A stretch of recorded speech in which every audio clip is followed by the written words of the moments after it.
Manchester United 4, Real Sociedad 1. Oh boy, I have a lot to talk to you about today. Without any further ado, let's analyze. Alright, so let's get started with this tactical analysis video by talking about the one tactical tweak that has allowed Ruben Amorim's team to take control of this tie against Real Sociedad. Now, obviously, I've talked about why I'm not a fan of Ruben Amorim's 3-2 shape in the build-up phase. Basically, we get boxed by the opposition. But also, when we first hired Ruben Amorim, I talked about how I was mainly excited about the fact that he can actually adapt tactically. We haven't seen much of that at Manchester United, mainly because he's trying to know his players. But this game provided plenty of evidence of that. So basically in this game, Manchester United lined up in this diamond shape in the build-up. Basically what it did is that it allowed Bruno Fernandes to actually roam freely into forward areas. And of course, this has helped Manchester United in a variety of ways. Because then Mazraoui, De Ligt and Heaven, oh heaven, what a great performance by him, and Casemiro as the sole defensive midfielder formed the diamond, allowing Bruno Fernandes to roam into these forward areas. And as you can see,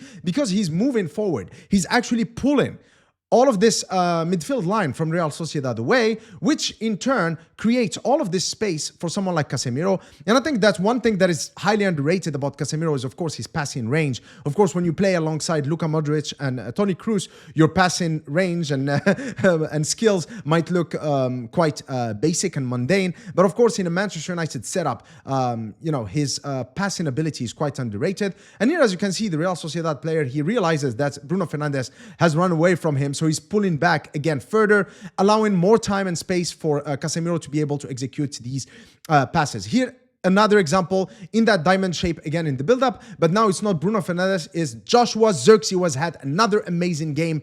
Obviously moving into this area, as you can see, he's dragging the right-sided centre-back with him, creating this space potentially for Højlund, and providing Heaven with a couple of options. He can go towards Dorgu, or he can go centrally towards Højlund. So he chooses to go towards Dorgu, but it's all because of this shape that allows the Manchester United players to have time on the ball. Therefore, it gives time and opportunity for players like Garnacho or Zirkzee or Bruno Fernandes to make a lot of moves in the advanced areas so that the defenders can find them. So again, very good play from Manchester United. Of course, Dorgu in this sequence, again, he shows his athleticism and intensity in keeping this ball alive. And this could have been a Højlund goal had Dorgu, of course, succeeded with his cross into the box. Again, same thing again, the diamond shape. And of course, the keen-eyed among you will recognize the timestamp as the time when we were able to get that penalty that allows us to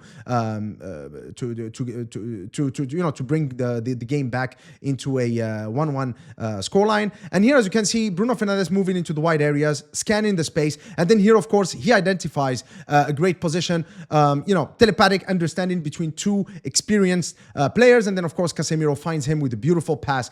And we are able to get that penalty here because Højlund is fouled in the box. Also, I have to say something about Bruno Fernandes. What he said about Højlund in the post-match interview was, again, classic case study of how to be a leader. Because he really put forward Højlund's qualities, how hard he tries, his movement. He actually credited Højlund for getting us the penalty. He didn't credit himself. Again, unselfish, leader, talisman. Okay, that's Bruno Fernandes. However, here I have to talk about something. This is not a criticism, by the way, and I'm not using it to shield certain players or point the fingers at others, but it's just something that all Manchester United players struggle with currently. Now here, Højlund, great hold-up play. He comes in, plays the ball towards Zirkzee. Zirkzee, as you can see with his head shape, he identifies Bruno Fernandes as a good option with, of course, Højlund moving forward. All of this is good, but then this is bad because Bruno, this is the pass. This is the pass, the one and only pass. Play it into space towards this racehorse, which is Højlund. And of course, as you can see, Højlund is asking for it. And as I've highlighted many times in videos when I talked about Højlund before we signed him, and then I made a video like a month ago about how we can get the best out of him, I've highlighted how he thrives in space. And Bruno is one of our best passers. Just play a through ball into space. Nobody's going to be able to catch him. But of course, there is hesitation. So here, Bruno Fernandes hesitates. He doesn't play that ball. And then, of course, that chance is gone. We have to learn to time our passes and our runs properly and to be incisive with how we play. Whenever you catch the oppositions with their pants down, just be incisive. Okay. And again, one other thing that I want to highlight, and of course it's Dorgu and his intensity. The video I've made about him when he was still at Lecce, I talked about his intensity. Amorim also talked about how we need to bring players with the intensity. Of course, I'm going to talk a lot about Dorgu in this video, but here again, he's chasing Kobo and he's able to win the ball. Now, those two things that I've highlighted, playing incisive passes and defensive contribution and intensity, is exactly what Joshua Zirkzee is gonna personify right here. He tackles Sociedad players, he wins the ball back. He doesn't move forward, again, positional and tactical intelligence, because he's identifying Dorgu's run into space. So he stays back to receive the ball from Højlund, and then one touch and quickly, incisive pass. This pass by Zirkzee, that's just the right pass. The right choice, the right angle, the right direction, the right weight. Right into the path of Dorgu, again, who's quite fast. And this is a penalty 10 times out of 10, any day of the week. Now, I've talked about the diamond shape in the build-up. However, because if you remember, I've also highlighted how Manchester United press and the Ruben Amorim, which is using that pentagon shape. Basically, what we would have is Casemiro, as the second central midfielder, would actually be closer into this position right here. But the problem with that, and Ruben Amorim talked about it in his post-match press conference, is that Casemiro doesn't have the legs. Amorim said, now I understand my player better, just as he's done with, Kobe Mainoo when he played him in a more advanced position. He understands Casemiro better right now, and he knows that a player like Casemiro, who doesn't have the fitness he used to have in his heyday, you cannot really ask him to press with intensity and press further from his own box or further from his own teammates.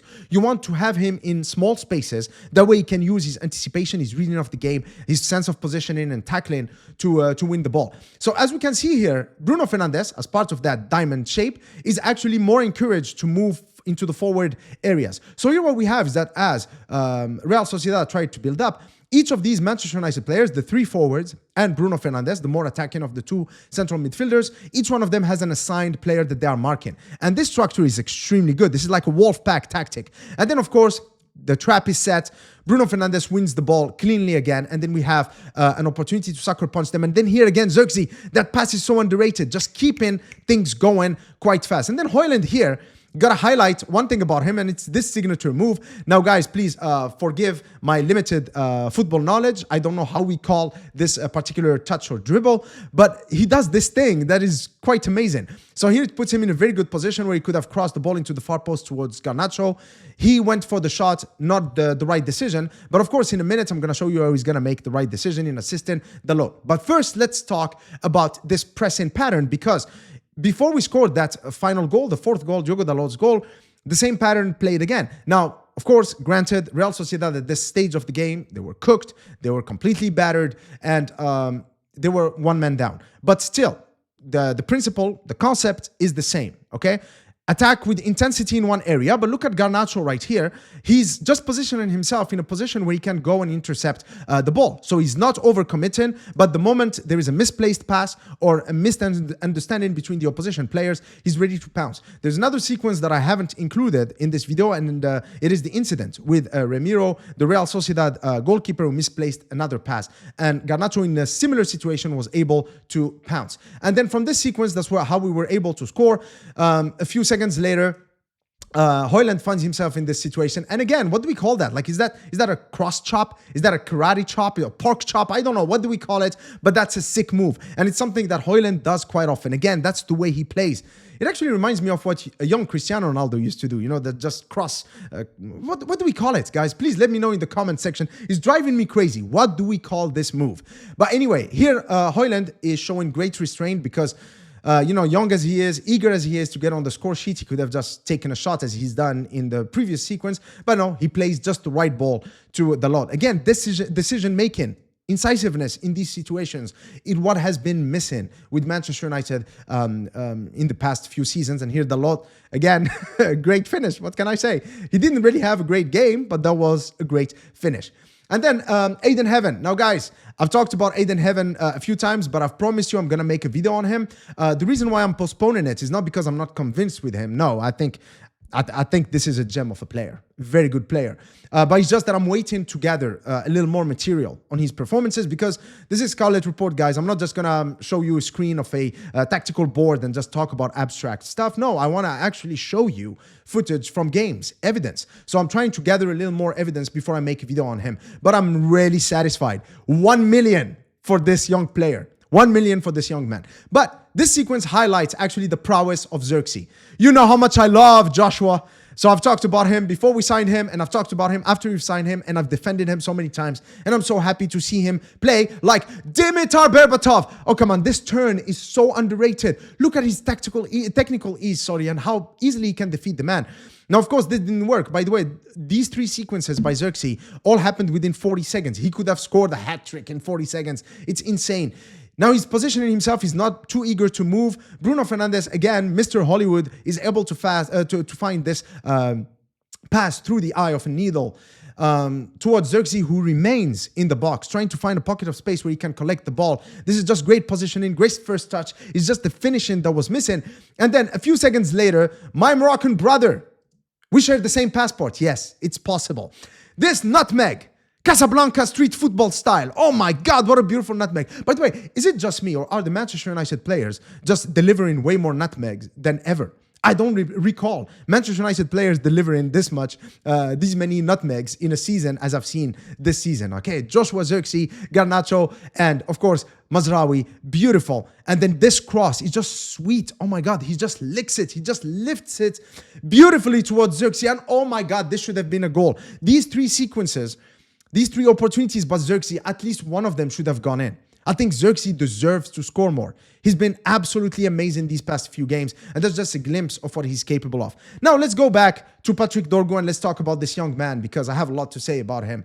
But here, clearly, there was a penalty call from Manchester United, and here, clearly, I'm no lip singer, but he's definitely saying that's not a penalty. That's not a penalty. And I have to talk about this, because this just shows character. And we are Manchester United. See this badge right here? It fucking means something. This is one of the greatest sporting institutions in the world. And we have to lead by example. And here what Dorgu is doing is that he's showing character. He's showing sportsmanship and honesty and integrity. But more importantly, he's 20. He's new in this country, new in this club, and the spotlights are, blinding at Manchester United.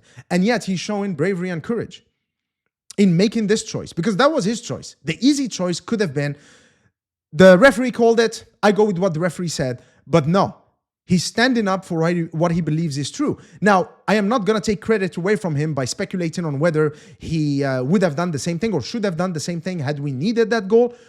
All I care about in this sequence is that I need to praise and highlight Dorgu's character, because that's very important, okay? And another player that has showcased character is, of course, Casemiro. Of course, Diogo Dalot does what Diogo Dalot does. Diogo.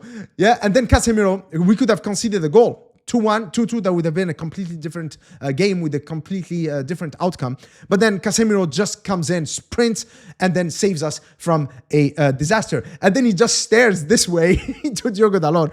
And I just want to talk about Casemiro for a minute, because it's obvious that Ineos don't fancy him. It's obvious that many fans don't fancy him. Even me, I don't think that he really has a future at Manchester United, because his legs are gone. I don't think that he truly fits the system. We need players with intensity, and those days are behind him, Casemiro. And it's not easy for him. He knows that the manager would rather have any other midfielder than Casemiro. In fact, we know from past evidence that he's chosen to play Christian Eriksen or Ugarte and Kobbie Mainoo when Casemiro was available on the bench. He knows that Ineos are trying to get rid of him to lower their wage bill.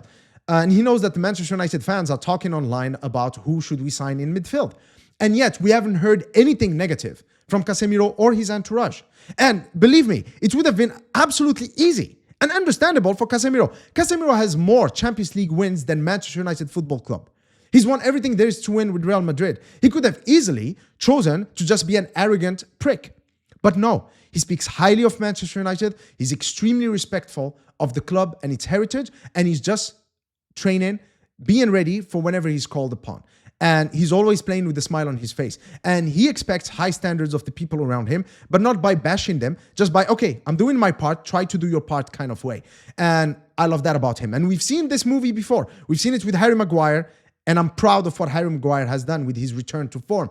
We've seen it with Zirkzee, the way he was hung to dry against Newcastle United.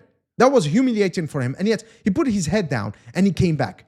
And now we see it again with Casemiro. These are the kind of characters that you need in a dressing room that could have the potential to win titles. So anyway, great, amazing performance by the Red Devils. All right, ladies and gentlemen, I hope that you've enjoyed this Manchester United tactical analysis of our game against Real Sociedad. Please let me know in the comment section below what you thought of our performance, as well as what was your favorite individual performance. Until next time, cheers.